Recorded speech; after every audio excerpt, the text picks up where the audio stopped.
Good morning. With the Divine Mother returning and the divine love just pouring in with the Trinity of a Divine Mother, the Shekinah and the Holy Sophia returned, there's just this inpouring of love, but also the deep compassion. The Divine Mother knows our struggles in the deepest sense of our deepest heart and soul.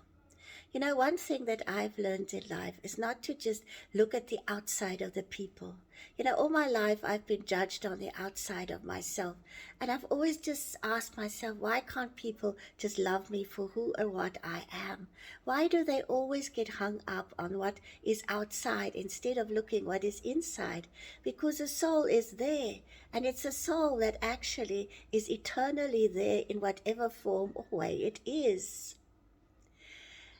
When we look at people, please let us now open our heart with compassion and with a deep understanding that every soul has got their own journey. As you see, the soul on the outside is not the truth of the soul inside. What you look in the persona, or whatever that outside is projecting onto earth, is not the truth of a soul. When I do my soul readings, I always are amazed at the caliber of souls that have incarnated on the planet.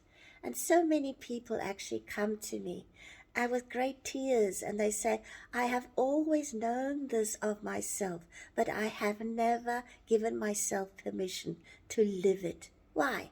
Because we started to live what society wanted us to be, and where we needed to fit into boxes which were far too small for us, and labels that were never ours in the first place. The minute that you label anyone, or you put stickers on them, and you sort of like push them away, ask yourself, why are you doing that? Have you really seen the soul in its beauty, in its absolute perfection, and in its purity?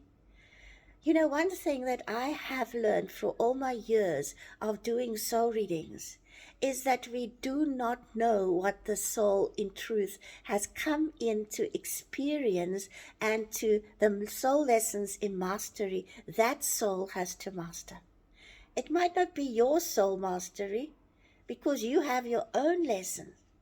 But certain souls take on immense challenges for themselves in lifetime because they wish to grow. And many souls are now in their last lifetime on earth. So before they incarnate, they sit with their higher guides, and they actually sort of make a soul contract there where they actually say, okay, I want to now work through this relationship. I want to dissolve the negative patterns that I have created with these souls in other lifetimes. I want to master fear. I want to master insecurities. I want to master this or that or the next thing. So often the souls might take on more than they actually can handle, but they are warned about that. But if they still wish to do that, then that is in their soul contract. And every single soul has got their own mastery. Everybody that you meet in this lifetime has got soul lessons in mastery to teach you. And it's mostly those that challenge you the most that have got the biggest lessons in soul mastery for you to master. What you see in others is there within you. I know that the first time I came across this concept, I was in denial about it. I said, there's no way that I can be that.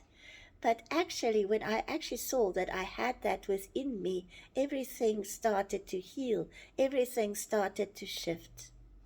Today, I just want you to ask that every soul that you encounter, every person, whatever they are, whoever they are, whether they are in the street and homeless, whether they are the top-notch, what human things as is the top-notch, which might not always be the top-notch souls, because many of the most highest caliber of master souls choose to have very silent lives.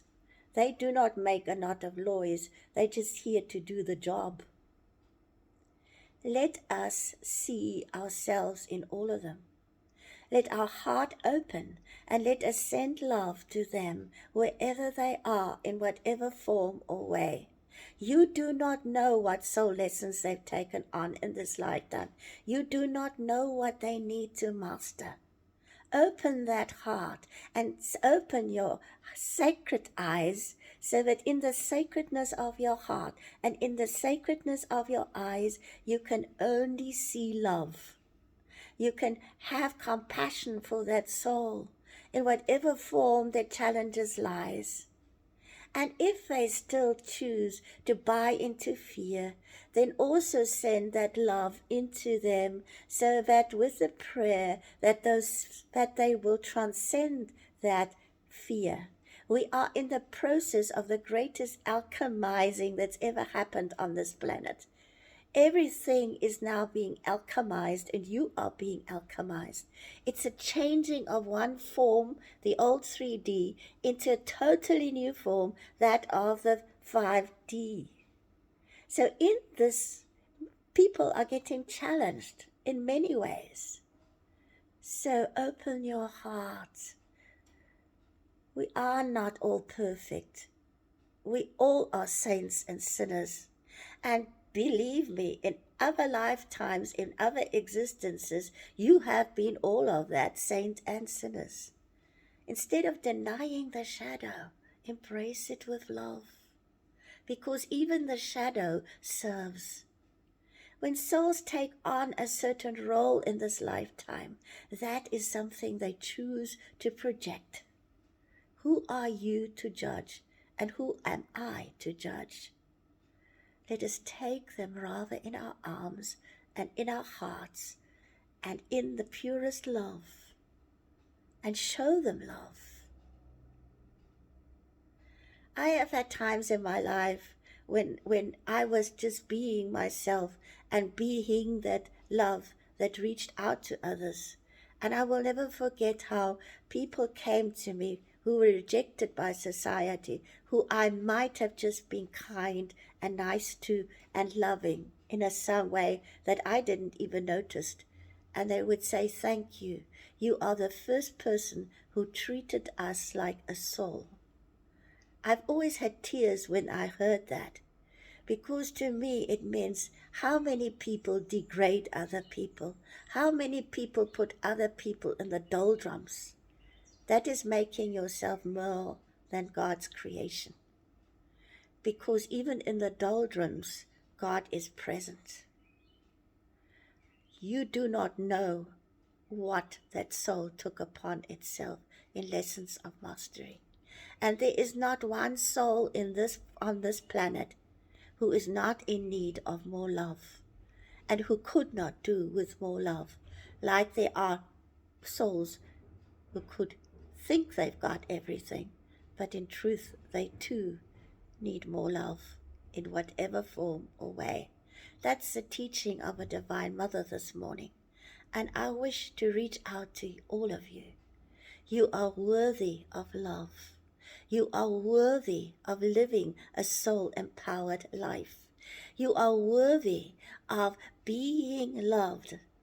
And if you feel you wish to have more love in your life, simply ask the Trinity, the Divine Mother, the Holy Spirit, Shekinah, and the Holy Sophia, to today fill you with love, with power, with wisdom, and with light. And that is my prayer and my blessing for you today, that the angels of love will be with you, and the Holy Trinity of the Divine Mother now returned. May you have a beautiful day. Thank you.